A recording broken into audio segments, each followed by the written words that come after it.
I'm very honored to be invited to speak to this distinguished audience on this very important occasion and in this wonderful setting.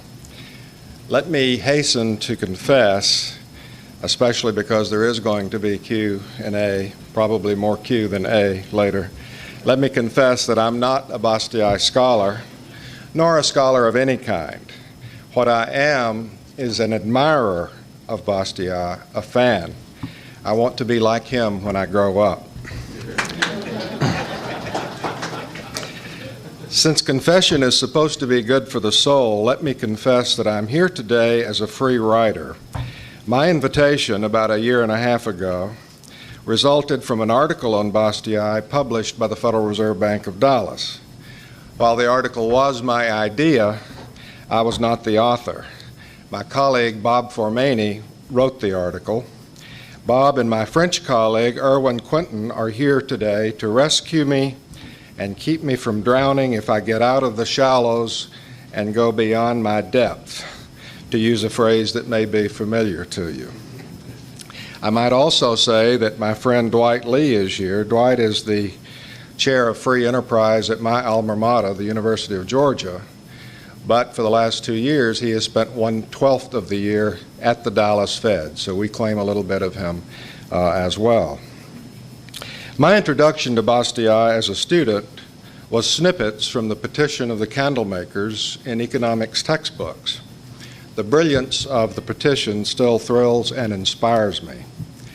I later read Joseph Schumpeter's famous put-down of Bastiat as a brilliant economic journalist, but no economic theorist.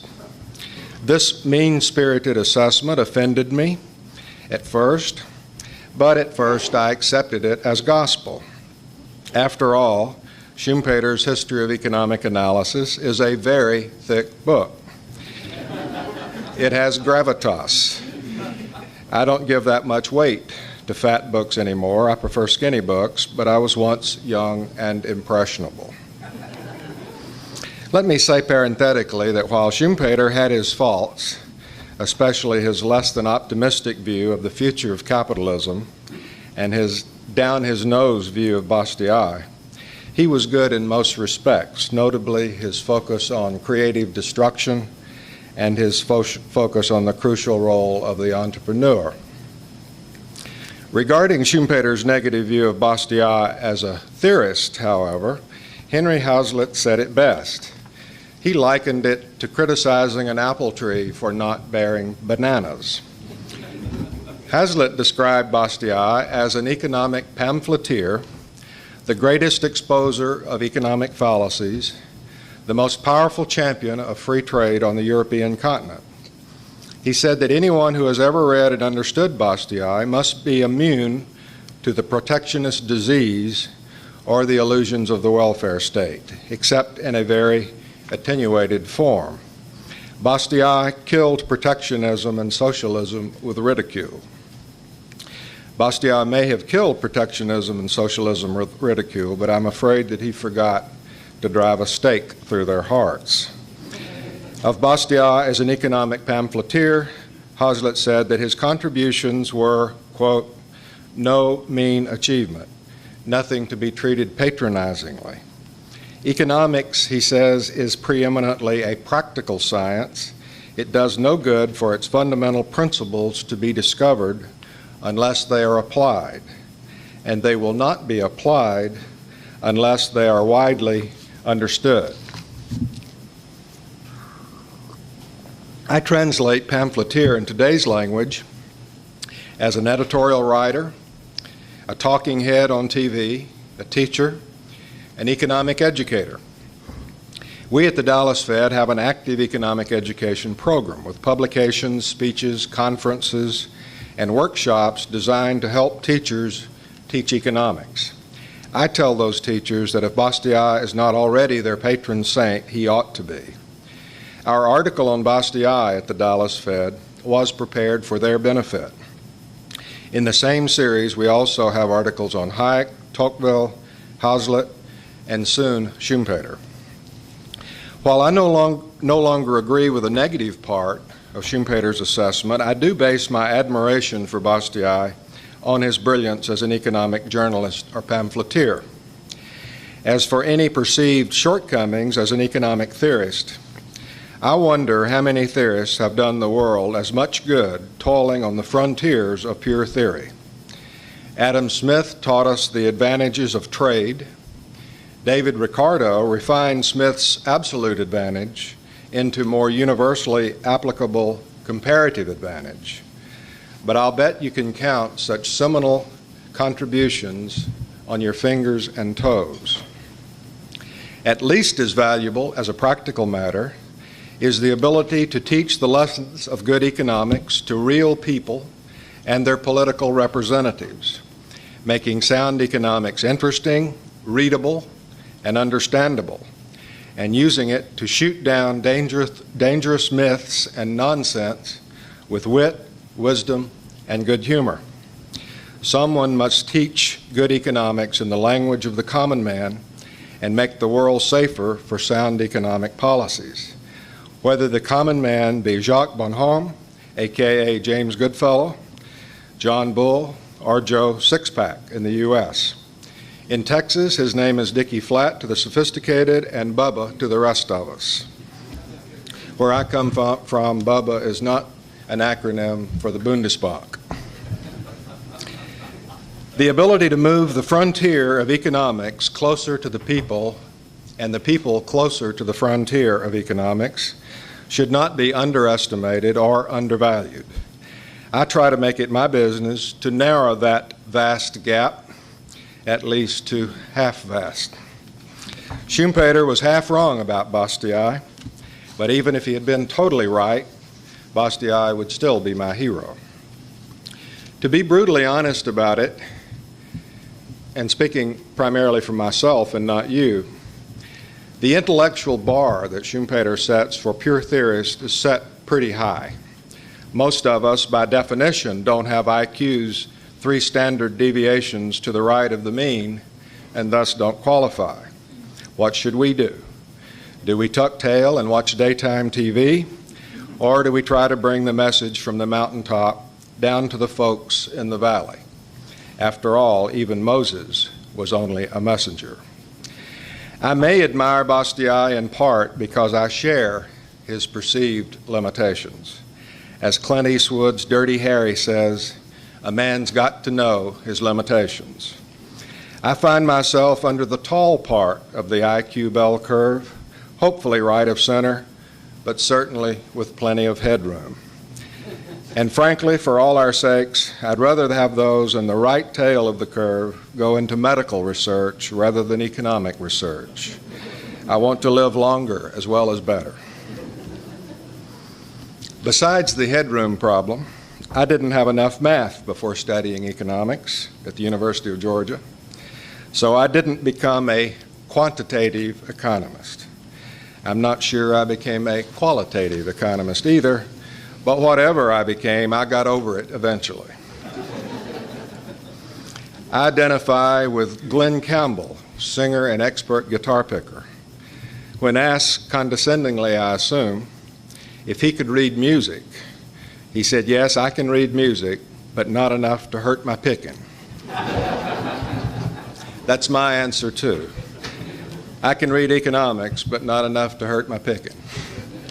Not enough to crowd out personal observation and common sense, what we call horse sense in Texas and Georgia.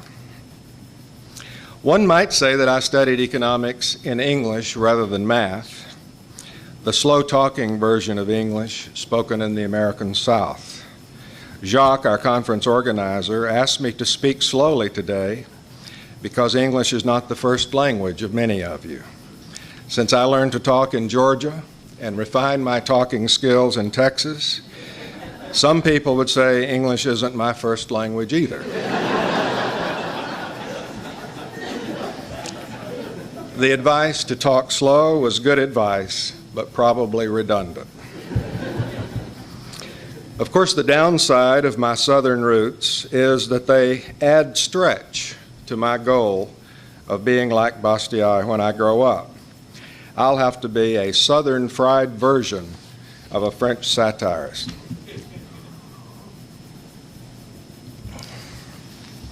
When I moved from the east coast of the U.S. to Texas 10 years ago, I learned a Texas saying. It says, no matter who says what, if it don't make sense, don't believe it. I've taken that advice to heart. Since then, I've tried to translate economic sense, which is often uncommon sense, which is often counterintuitive, into common sense. As a result, many of my colleagues think that I have a good command of the obvious. But sometimes we must be reminded of the obvious. Obvious things like abundance is better than scarcity. More is better than less, if you're talking about a good thing. We work to live rather than live to work. We produce to consume, not consume to produce. We export to import, not import to export. We should overcome obstacles and inefficiencies to create wealth and prosperity, not create obstacles and inefficiencies to make work. We should not break windows. That is a bad thing, not a good thing. Speaking of the broken window fallacy, Bastiat taught us that perhaps the most obvious need of all is the need to consider the unseen as well as the seen. To consider not only what happens, but also what does not happen as a result of what happens. Now, I know you got that because you've heard it before. Closely related to the seen and the unseen, of course, is the half-truth and the whole truth, the short run and the long run, the effects on special interests and interested parties versus the overall effects on everyone. I think we owe a debt of gratitude to Henry Hazlitt, who fleshed out these Bastiat concepts in economics in one lesson. Hazlitt does justice to Bastiat, which is saying a lot. I try to emulate Bastiat's willingness to state the obvious. For that reason, two of my favorite economists are former baseball player and manager Yogi Berra and comedian Richard Pryor. Yogi Berra is alleged to have said, "You can observe a lot just by watching." And Richard Pryor once famously asked, "Who are you going to believe, me or your own lying eyes?" Those two taught me to believe my eyes. Bastiat certainly observed a lot by watching. Empty docks and dried up commerce showed him directly the benefits of protection. As for abundance being preferable to scarcity, another of my favorite economists, the late actress and wit Mae West, put it almost as well as Bastiat when she said, "Too much of a good thing is just about right."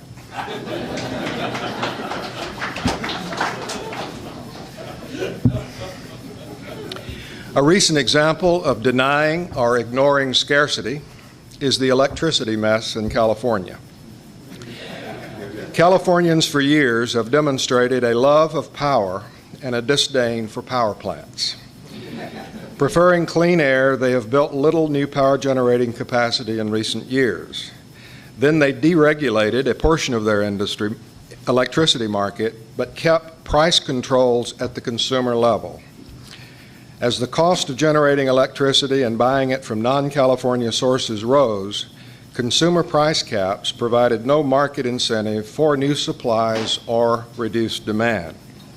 They now want to fix the problem caused by consumer price controls, not by removing them, but by imposing similar controls on wholesale prices. Meanwhile, they want the federal government to force non-California sources to sell them electricity at below market prices, at prices that are just and fair. Where is Bastiat when you need him? Among the many reasons to admire Bastiat and want to emulate him is his sense of humor. Everybody likes a good sense of humor if the joke is not directed at them. But Bastiat's satire transcended jokes. It was directed at bad ideas, not bad people. It was not mean-spirited, a lesson our fellow travelers should note. As we say in Texas, he could step on your toes without messing up your shine.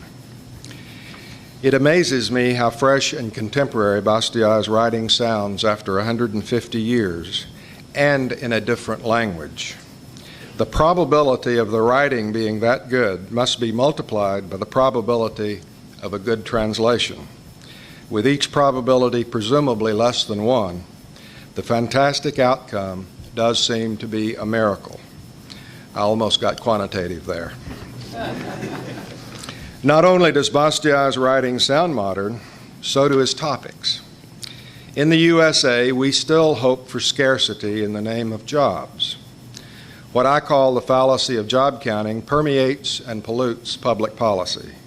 When I moved to Texas 10 years ago, 2 hot topics were the NAFTA debate and a big science project called a superconducting super collider, which was supposed to be built underground near Dallas. I could never get straight what such a thing was or what it was supposed to do.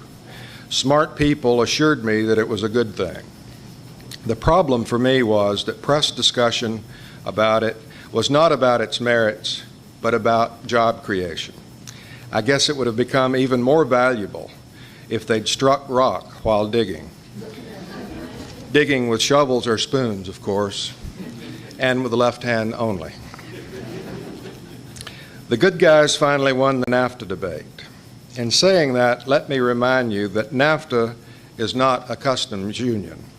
It reduces trade barriers among its members without increasing trade barriers against non-members. NAFTA has been hugely successful in increasing the volume of trade, especially between the U.S. and Mexico, taking advantage of comparative advantage. However, its old opponents are still opponents, trusting regulations and trade barriers more than liberty, self-interest, and competition. Of course, the confusion is compounded by the large and growing U.S. trade deficit. Deficits have minus signs, reflecting an excess of negative imports over positive exports. Even though double entry bookkeeping guarantees overall balance, someone always insists on drawing a horizontal line across the middle of the balance of payments and focusing on the half of the offsetting imbalances with the minus sign. After drawing a line through the balance of payments, they then want to draw a line in the sand. My solution is to stop keeping foreign trade statistics. We don't keep records on interstate trade between Texas and California, so we don't know which state has the deficit and which has the surplus, and we don't care.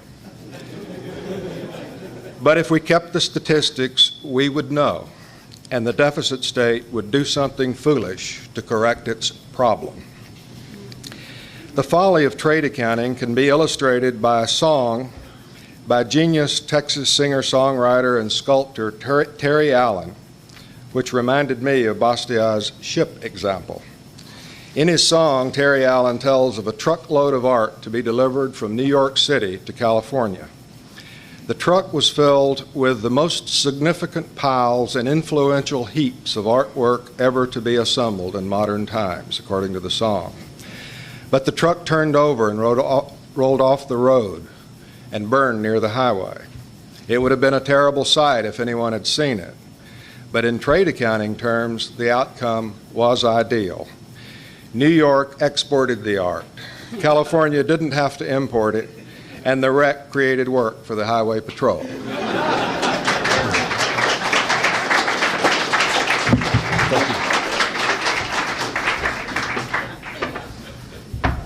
Speaking of trucks and trade, trucks are the main mode of transportation across the Texas-Mexico border, and truck traffic has boomed under NAFTA. But there is a natural barrier between Texas and Mexico, the Rio Grande River. So the trucks have to use the bridges over the Rio Grande, bridges built presumably to facilitate the crossing. But while the bridges were made for crossing, the hundreds and hundreds of warehouses nearby were not. They were made for storing, that is, for not crossing, or at least not for crossing without stopping first. The warehouses have come about as laws were made to keep their trucks away from us and our trucks away from them. The way this works is long-haul carriers headed south must unload their cargo into border warehouses. The cargo is later reloaded onto short-haul carriers to cross the bridge, and then unloaded so it can be reloaded onto yet another long-haul carrier that takes the cargo into Mexico. The short-haul carriers, of course, do not backhaul. They return empty in both directions, which doubles the number of crossings. Of course, all this activity creates jobs and local prosperity. You've heard someplace of negative railroads. Well, on the Tex-Mex border, we've got ourselves some negative bridges. I'm told it's worse on their side of the border than on our side. I'm glad to hear it. On the other hand, our side failed to live up to our agreement to permit Mexican trucks north of the border. Mexican trucks just aren't safe, don't you know? Just as Mexican avocados, so fine south of the border, just aren't much good north of the border. Luckily, our government is helping us make these judgments. Mexican sugar is another delicacy that the government has decided we don't need at current prices. Those prices are just too low. Making fun of international trade foibles is harvesting low-hanging fruit. Even though Bastiat delivered what should have been the coup de grace to protectionism, it's always necessary to retake old ground over and over. I'm always looking for the right rhetoric to win the trade argument once and for all. My favorite post-Bastiat line comes from Henry George, who pointed out that protectionists want to do to their own country during peacetime what the country's enemies want to do to it during wartime.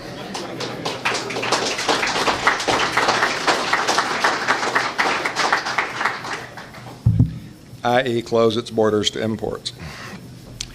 During the NAFTA debates, I decided to try to emulate Bastiat's use of satire in the cause of free trade.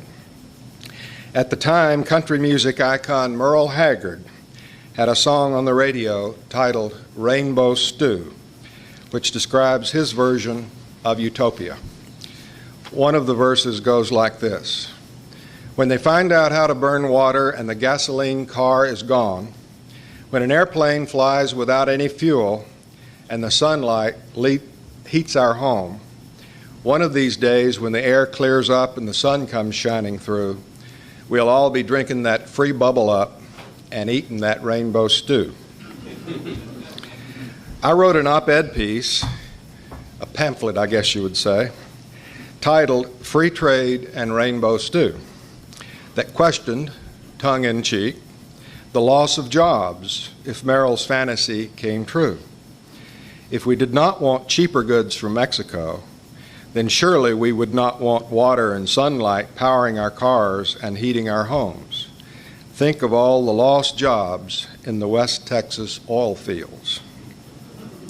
3 national newspapers turned down my little masterpiece, 2 without comment, and the third on the grounds that its readers might not realize that it was intended as satire.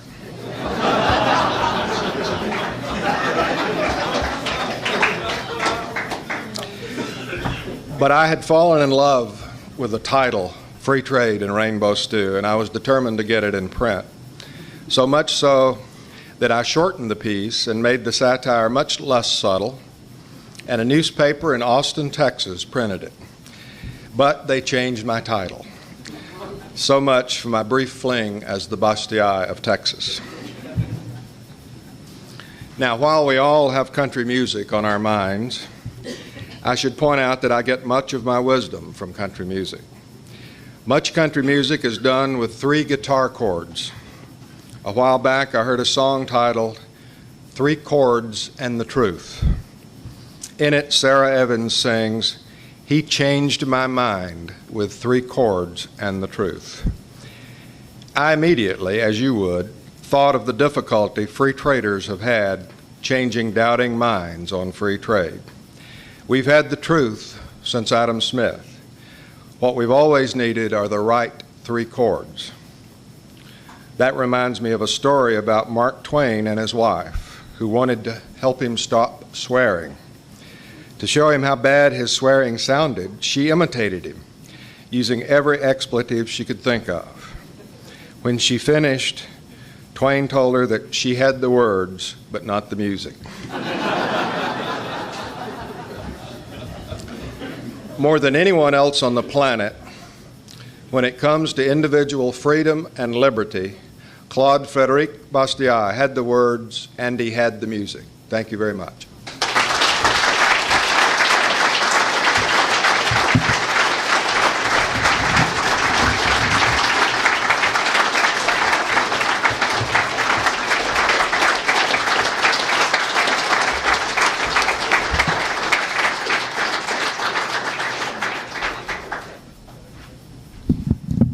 Those of you who have questions, just please go to the mic in the center of the aisle. Thank you.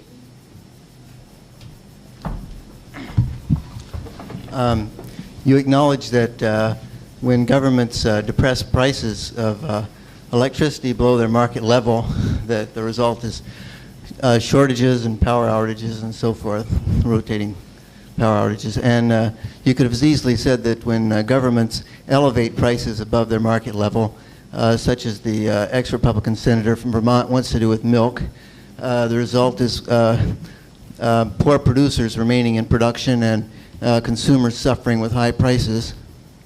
I'm just wondering if you would apply that to government control of interest rates and of the money supply, and of when interest rates are pushed below their clearing price, the clearing price of loanable funds, that there will be market distortions just as when they're elevated above the market clearing price.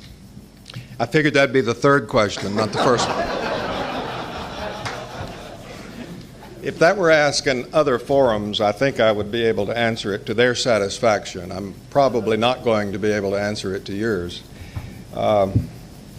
With regard to price fixing on money, interest rates, for many years we had in our country Regulation Q, which was a fixed price on what banks and other financial institutions could pay for deposits. And it did cause a good many distortions, and it eventually was removed. And we have gone through successive rounds of deregulation in financial markets over recent years. Obviously, we haven't completed that. It used to be when the demand for money was fairly stable and its velocity was either stable or at least predictable, that you could conduct monetary policy through control of the quantity of money, however you defined it. Hopefully that will be the case again someday. Meanwhile, the demand has become very unstable, and so has velocity, and therefore a quantity theory approach to money is not very practical. So we are conducting monetary policy by entering the market for short-term government securities and buying and selling government securities in a way that hits a target rate for Fed funds being the overnight rate that banks charge each other for overnight funds. So you could say that on the extremely short end, i.e. overnight end of the maturity spectrum, the Fed is engaged in something akin to price fixing. That's the only place, though, that prices are fixed. All other interest rates and all other financial variables are set by the market. If you show us later how we can free those overnight Fed funds rate and still be a force for stability, maybe we can work on finishing the job. Yes, ma'am. Well, this is really a huge question, and I'll let you answer it any way you like, but I'm just wondering, when you get together with Alan Greenspan, who's an ostensible objectivist free market person, what kind of discussions do you have? Are there ever any really honest discussions about the fact that you should abolish the Fed if you were a true free marketeer? Because you said there's only one element that's controlled. That's like being a little bit of a prostitute. Actually, I think you can be a little bit of a prostitute. You just can't be a little bit pregnant. We have honest discussions, but never quite that honest, to tell you the truth. That was the answer? Well, I could elaborate, but not to anyone's satisfaction in here. Bastiat taught us that you should look at what happens and what is, but you should also look at what would be, what could be, if what is was not. Having a central bank with Alan Greenspan at the head of it may not be the ideal, but it's a least worst situation, to say the least.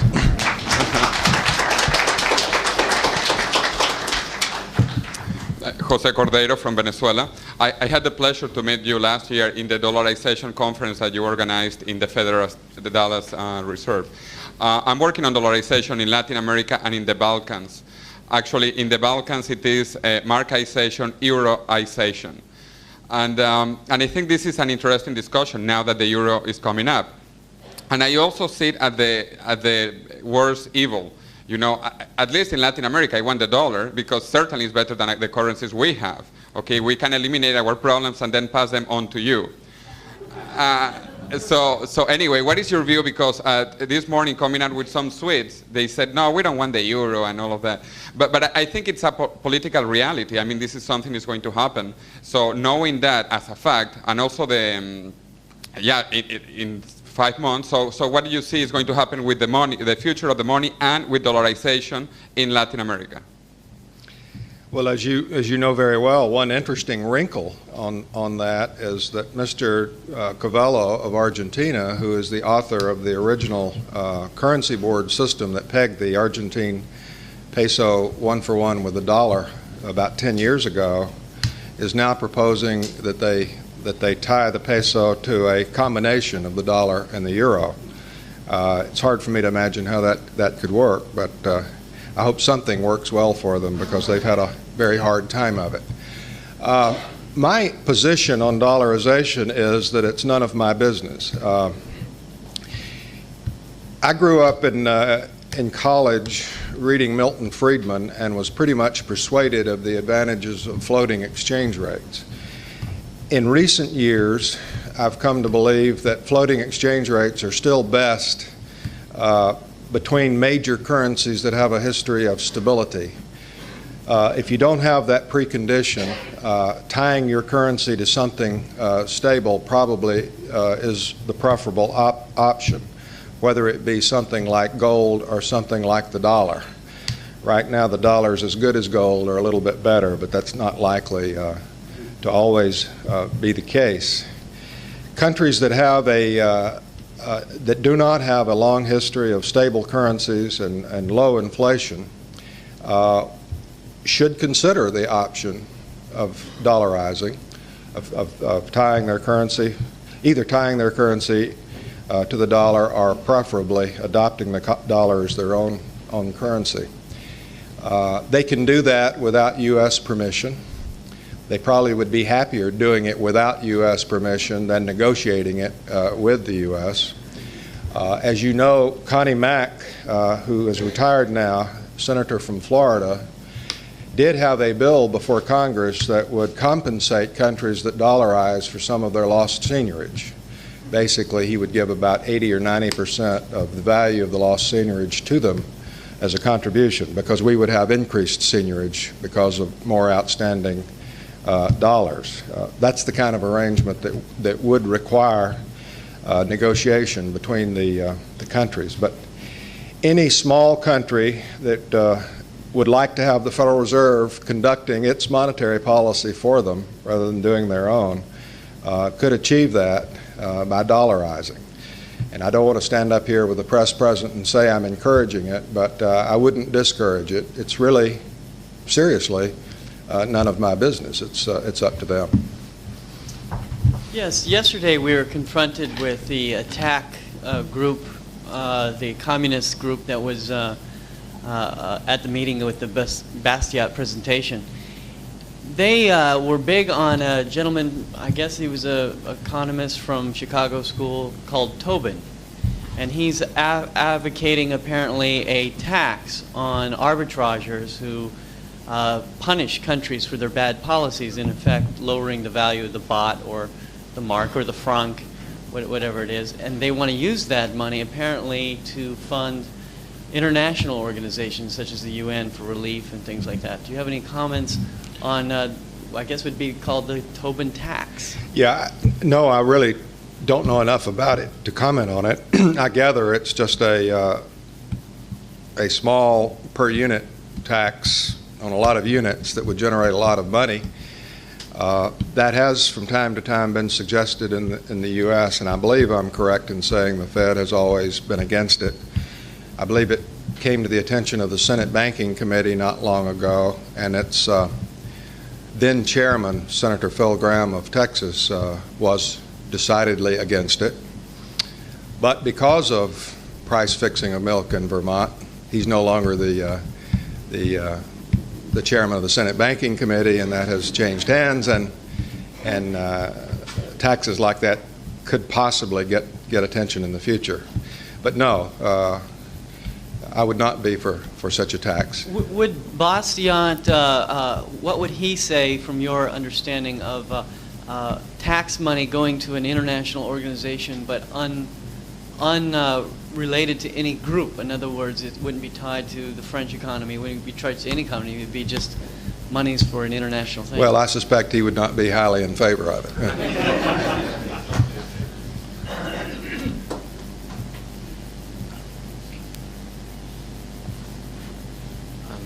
Hector Nopari from Peru. What's your opinion for the future of the money, the electronic money, please? For decades now, people have been saying we're on the verge of eliminating paper and going to all electronic money. Sort of like the Brazilian economy. It's always the economy of the future. There is a new book out by Martin Mayer called The Fed. And I think that today I've got a book review coming out in the Financial Times. One of the criticisms of the Fed by Martin Mayer was that the Fed has hampered the transition away from paper toward all electronic money. My answer to that is that right now the current system, however you describe it, does reflect the real costs of all the alternatives. Because to the extent that the Fed is involved in it, we have to charge for our services and recover our costs. So it does reflect current costs, and it reflects current public acceptance and non-acceptance. So what we have right now is what the market is producing. And in my review of the book, I just say that it would be the height of arrogance for the Fed to try to substitute its view of what the money system should be in the future for the public's view. However, there does continue to be, very slowly, a movement toward more electronics. The percentage gains are very high, but the base is small. The paper-based system is still growing at very small rates, but the base is very large. But what we have and what we will get will reflect what you and I vote for with our own revealed preferences. You said that the only thing the Federal Reserve now controls are the federal funds rates and the discount rate, but basically the federal funds rate, and that the only rate that it controls. Right, the only Right. rate that it really controls that matters. Well, what are you afraid of if you stop controlling that rate? What is really the issue there? Suppose you stop controlling the overnight federal funds rate. What are you afraid would happen? I'm not sure. If it would depend on when we stopped doing that, if we started doing something else. If we stopped doing that and started, again, just trying to control the rate of growth of the overall money supply, I wouldn't be very afraid. I think that might work out fairly well. Another alternative is to quit controlling that and start pegging your currency to some commodity like gold. That wouldn't scare me to death either. But I must say that to be for the gold standard because it's sort of natural and isn't controlled by the government is giving up a lot of efficiency, because I think that the Fed and some other central banks can make the money supply grow at a beneficial rate, possibly better than gold can be discovered and dug out of the ground. Just sort of as a follow-on question, suppose you just increase the money supply at the same rate as the GDP and without trying to regulate any rates at all.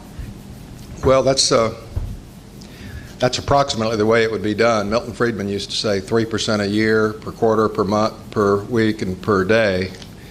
His 3% or so was using a definition of money that was very narrow. You'd have to settle on your definition of money and then settle on your rate, but it's a very reasonable approach to take. It's pretty much the approach that the Fed tried to move to in 1979 when we went off gold and Paul Volcker convened that Saturday FOMC meeting.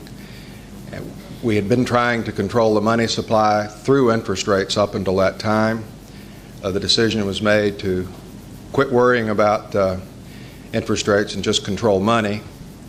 Interest rates, of course, went to 21.5%, which was much higher than anybody dreamed they would. But it was a reflection of the enormous demands that was causing us to miss our money target prior to that. But no, controlling money in lieu of controlling a short-term interest rate, I would not really quarrel with. Yes, some economists have written about free banking or free market banking, in which the money is tied to something like gold, and you also then have private banks able to issue their own private notes, as happened in several countries such as Scotland. And do you think this would provide the flexibility that you were talking about? Because there would be the real money, which would be gold, and then there'd be money substitutes, private banknotes convertible into gold or other banknotes. You're talking about a gold standard with very few rules on banks. Yeah, with banks not controlled by the central bank, able to issue private banknotes, which could expand according to market demand, but probably not beyond that because of the redeemability into gold. I'm not an expert on free banking, so I can't. Anytime somebody asks a free banking question, they've always written a book on the subject, and I'm always at a disadvantage.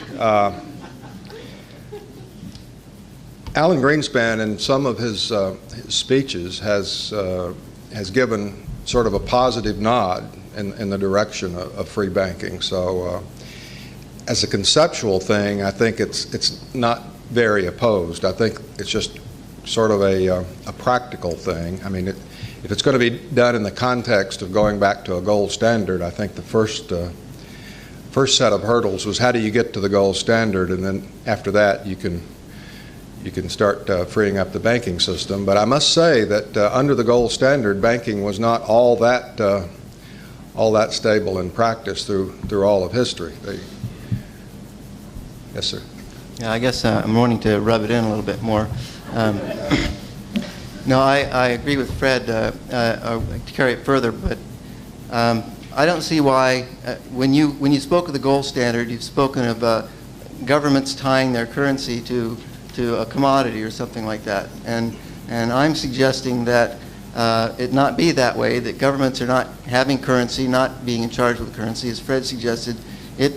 Currency be created by private banks as needed, only as a means of making it more convenient for the exchange of commodities, which needn't necessarily be gold or gold only. We've had bimetallism for most of economic history, and there's no reason why there couldn't be other commodity bases. Simply get government out of control of money altogether and allow people to issue notes. And if there's a greater demand for some commodity basis to be used as currency, the price of the commodity will rise to fill that demand. You don't need to worry about, oh, can we mine enough and so forth.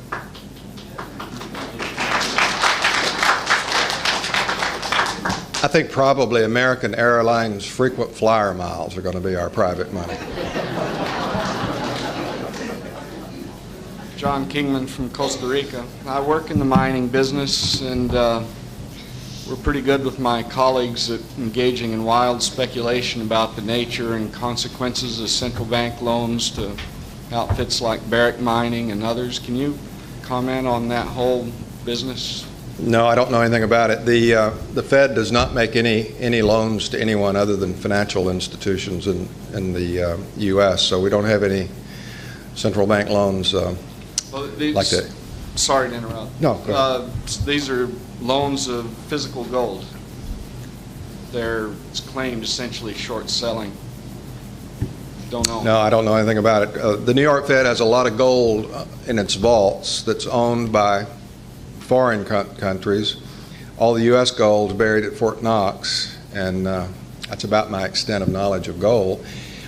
Why don't you give us some credit for the gold price being fairly stable and low for the last several years, which is some sort of suggestion that that the dollar is as good as gold. What is the likelihood that the Fed or that the government would sell off the gold that's in Fort Knox? Oh, I don't know. It would be all right with me. It's not doing anybody any good there that I know of. If you have it with you or know it by heart, could you tell us the words to your country song? To my what? To your satire on the country song you mentioned? Oh, Rainbow Stew? Yes. I just read all I know about it there. It's a song by Merle Haggard. You can find that in any decent record store. I'm sorry, your essay. I was wondering if you either knew it by heart or had it with you and could read it to us. The essay that you wrote that you got published. Oh, no, I don't have that. It was about that long, and it was published by the Austin newspaper because of all the newspapers I sent it to, they're the only ones I think that had ever heard of Merle Haggard.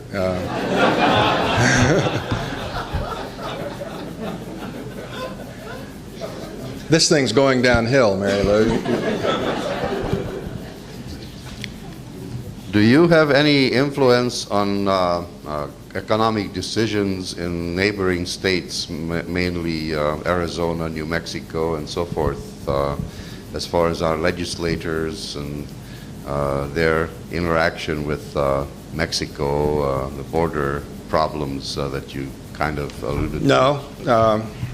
The Dallas Fed has a very friendly relationship with the Bank of Mexico, the central bank down there, but we don't even get involved in U.S. politics, much less foreign politics. Is this working? Yes, it is. I had a question, actually.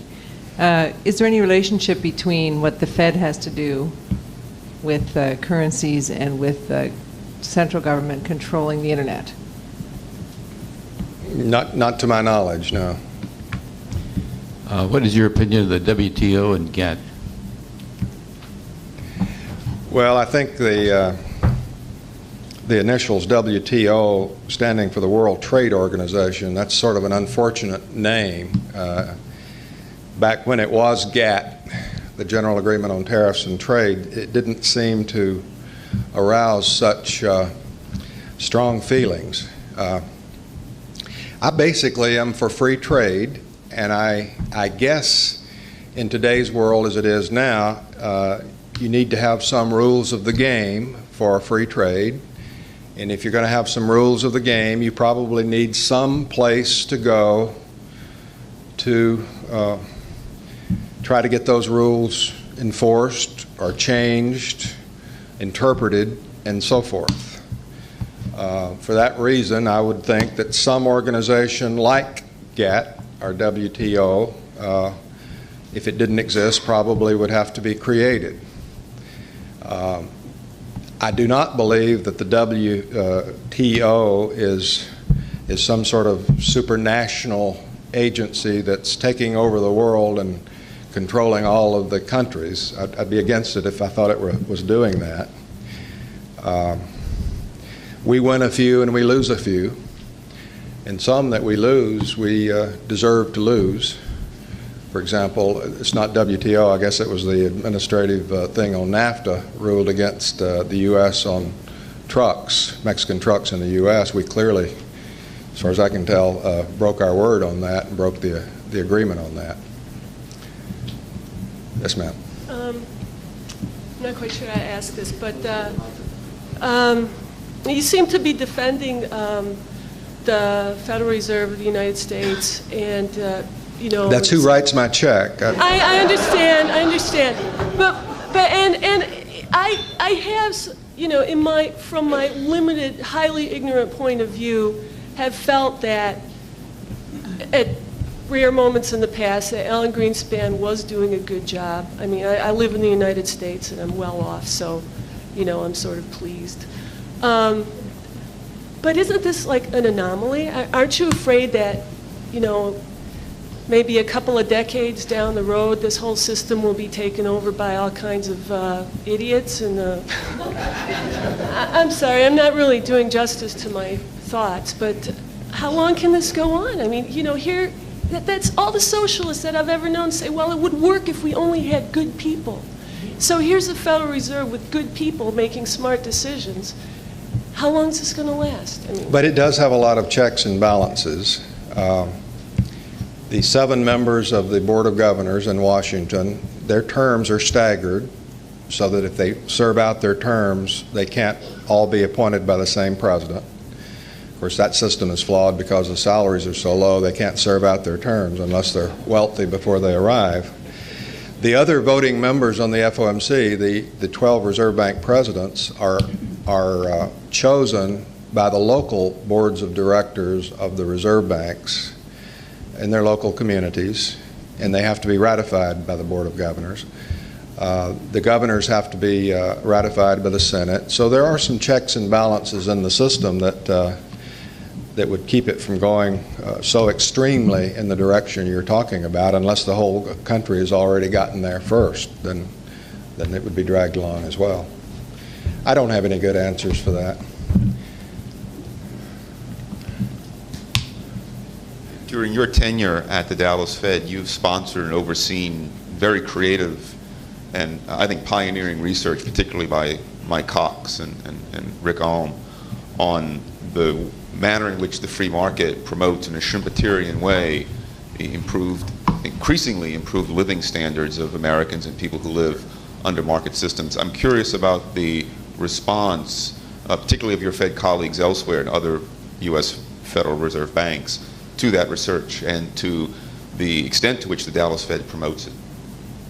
Thank you for that question. The Dallas Fed in 1992 did its annual report essay on what we call the churn, which was basically Schumpeter's creative destruction. And we used a lot of real-world examples. And we've had a succession of those kinds of articles, and we have become known by those.